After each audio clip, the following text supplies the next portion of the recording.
Welcome back to my tutorials about how to mod and how to use the map editor of the PC game Dungeons. Last time I talked about how to install the map editor, and this time I'm talking about a bit the basic functions and how to place objects, manipulating them and so on. Okay. Also first about some interesting keystrokes. So with the WASD you can move the camera around. The mouse wheel is for scrolling. You can also scroll using Q and E. And with the right mouse button down you can look around. And if you messed up and don't know where you are anymore, then under editing settings there's the reset camera, which zooms back to your avatar. Okay, so last time I already covered the tiledic mode, where you can make new hallways and rooms. And so let's first place some objects which cannot be built by the player. And these are the most objects you want to put anyway. So for example the healing well. Last time I told already before, so if there are two versions of an template, then the one with derived at the beginning is the one which has any effect in the game, and the one without derived is just for visuals and to display some nice interesting stuff. So let's place a healing well, and now for example let's also place a hero gate, room gate. So by pressing X key you can rotate by 90 degrees, also very helpful. And you will notice that some rooms build their own layout automatically, because it doesn't make sense to have an hero engines without digged in. Okay, now let's place some spawn enabler. Yeah, for example, I want to have slime. Slimes are fun. And I want to have skeleton warriors, grumpy guys. So, okay. Now let's talk about the component and the property system of Dungeons. So if you select any kind of object, then you see, then you come to the object editing tab. And at the top there are all the different objects that you have just placed. Here you see the healing well that I place, the hero gate, and here are the slime room, the skeletons, and so on. The avatars here. So, and when you click on one of the objects, then you see a list of components this object has. So there, any object can have more than one component from some certain type of components, but only few. I think only light and particle system, and maybe one or two other, like animation also. And yeah, then the when you open one of the components, for example component hero entrance, then you can set the properties. Anything that is in bold means it is changed from you and saved in the map, and when it's not in bold then it's not saved in the map. Here for example when you want to start this hero entrance opened, then set the open to true, and now you see it's bold. And you also got a context menu when you right click on any property, and when it has been changed then you can reset it to default value. Or for some other components you can use some kind of things like moving to them, or later open, or Lua files with it, and so on. So yeah, when we open it then we should probably make a connection to our dungeon, or else the heroes will spawn and can't go anywhere. Okay, talking about heroes, let's place some heroes. For example here. So about the ownership of objects. So when you click any object, when you click any objects, then you see here a tab owner, where you can assign the ownership of certain objects. It is not available for every kind of object, because some objects just don't have owners. I mean, a healing well is not owned by anyone. But other objects do have owners. For example, when you check for the avatar, it has owner 1, which is you, of course. And if you okay, better. And if you check for the hero entrance, this is the owner where the hero will fight against when they came out. So of course not fight for you.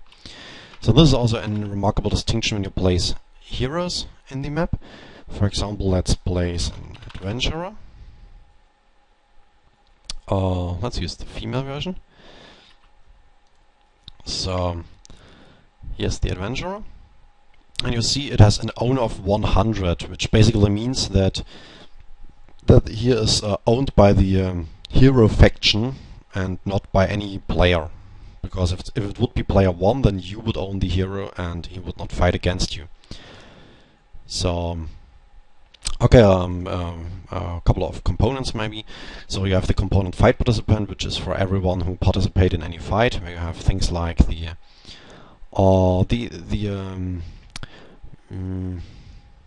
the damage? Here, the different kinds of damages that lie on this character already. So like his absorption, this percentage. You have his resistances, and you have an defense value, attack value, and so on. So yeah, and then about the grayed out thing. So there are a couple of properties which cannot be edited in the map editor directly, and these are grayed out and read only. And the reason is, he has written a table. The reason is that they are changed using balancing tables later in the game when the guy is placed anyway. So if you would change it in the map property template, then it wouldn't have any effect, then because as soon as the hero is created, it will be overwritten with the balancing values. And this is usually the case for things that change over different levels. So if you have if the hero leveled up, then his defense value will increase. So you cannot really pick any default value in the map editor. So you would have to change this level here. If you are absolutely sure you want to change this thing here and you don't want to have the hero level up, for example, anyway, then you can switch in component object settings, component object data, which is component object data. Here you can put the table name of the balancing table, and if you clear this out, then I will see. I have to. Oh yeah, you have to save and start the map again. This is a bit strange thingy, but it reads in when you load the map whether the value is disabled or not. Yeah, there are a couple of quirks in the editor or whatever. So, and yeah, if you now zoom to him, yeah, it gets brighter a bit too because there's a mess up with the light. Don't care. Okay, now you see, now you could change the attack value. So because there's no balancing table behind it to back it up anyway. Okay. Then let's talk about some other functions. For example, the tile field thing. So when you're in tile editing mode, then the tile field properties are enabled. Here you can place gold veins. For example, if you want to put 100 gold into any place, then yeah, just click on gold and put the number of gold. Then you can select like you used to do and put some gold veins on the map. And or for example, another typical thing is put granite. I should probably remove the gold. Okay, so now you can put some granite in there, which is not diggable by the player. Oh, oops, granite. So which is not diggable by the player. That's nice for blocking him off at some areas when you try to make an interesting campaign. Okay, and the next thing on the list here is the trigger areas. Okay, so if you have any object that needs a trigger area, for example, the or if you want to create a trigger area by yourself. But let's first try to find the traps. Okay, so for example, yeah, traps are all level 1 or level 2, because in the catacombs actually there is no trap. You can ignore it if you really like traps, and there's no problem with placing them in the catacombs levels at all. So for example, place a trap here, and now if you click the trap, then you have here the component trigger area. This is the area that activates the trap. Usually this is only the field where the trap is on, because it doesn't make sense to activate the trap at some other reason. But maybe you want to have some quest where you go to some lever or whatever and pull the lever and then the trap goes on. Some poor guy is standing in the trap or whatever.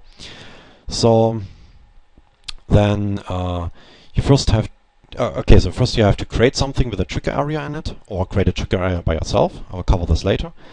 It is a good idea to name it so you can find it in the later combo box more easily. For example, my scripted trap.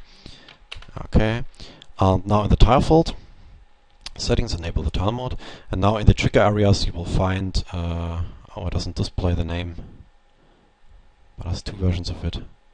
Okay, sounds a bit strange. So let's see, this is the 494, not the 493, whatever that is. Oh, now it's gone. And it works, my scripted trap. Okay, yeah, so sometimes the editor takes a bit longer until he realizes changes. Okay, now you have this area, and now you can select places where this trigger area should activate. For example, here, if you want to select a bit more around the trap itself too. Okay, then you have set the trigger area for some object. If you want to set trigger areas by yourself, you can use the abstract template trigger area. So on this side there are the abstract templates. Means that they don't really have a visual representation, so you cannot really place them on the map somewhere. So usually you click on something, place it on the map. But these kind of stuff, this is things like trigger area. Yeah, we first have to define what the trigger area is. You cannot really place it on the map. Or a quest, or what is the trigger area for a quest. There are a couple of things which are just listed here because they're not listed here, and you can ignore, for example, hero entrance. You cannot build it directly. Well, they are kind of easier to just dump everything that is not in this list over here. So, trigger area, you click on the trigger area. Because you cannot place it on the map, you have to click on this create abstract object button.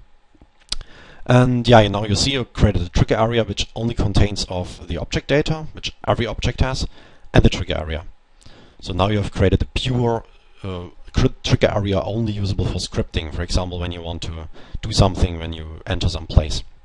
So let's give it a name. My trigger area for scripting. So, and now select it in the box. It seems to need a couple of clicks. Or whatever. We know that this trigger area. Okay, so now let's select this room. And I've attached a trigger area to this room. And in a later episode I will handle how to attach Lua scripts to this trigger area. Okay, let's first skim to the rest of the stuff. So here this fixed owner thing, there you can place areas which cannot be owned by the player or cannot be owned by the computer player or whatever. This is very helpful if when you make some kind of campaigns or some kind of quests, and you have a place where the enemy is standing, and you don't want the user to have influence there to gain the buff, for example. So the sentry almost works like the trigger area, but if you place a sentry, then you can click on the sentry petrol points for him to move in a circle. So you can add and remove the points. Just try it out, it's not that hard. And this last thing is only if you want to really control, fine-tune these small things here, these small depress it is called. These things here on the wall. So then you can change the depress appliances, the variation of the walls, and yeah, here click that, and so then hardcore set the variation style. So if some litter is blocking your way and you don't want it there, nothing very important. Okay, that's it for this episode. Thank you for watching, and see you next time.